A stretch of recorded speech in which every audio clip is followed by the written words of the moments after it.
महाराष्ट्र सदन घोटाळा प्रकरणी मंत्री छगन भुजबळांची निर्दोष मुक्तता करण्यात आली होती।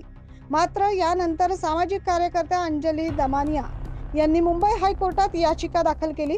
या प्रकरणी आज सर्वोच्च न्यायालयात सुनावणी होणार आहे। या प्रकरणी छगन भुजबळांनी नाशिक येथील भुजबळ फार्म येथे माध्यमांना प्रतिक्रिया दिली आहे। तुम्ही जे दाखवताय त्या अशी काही परिस्थिती असेल तर ते समीर भाऊ तिकडे बसलेले आहेत, मी इथे बसलेलो, आम्ही आज तिकडे गेलो असतो ना ताबडतोब। अहो त्या महाराष्ट्र सदन घोटाळ्यातून जे आहेत आम्हाला क्लीन चिट मिळालेली आहे। फक्त आमच्यातला एक जे सेक्रेटरी जे आहेत देशपांडे नावाचे, त्यांची केस मागे राहिली होती ह्या केसमधली, त्यांच्याबद्दलची ती केस आहे। आमच्याबद्दलची केस होती, आम्ही इथे कशाला आलो असतो, ताबडतोब गेलो असतो ना।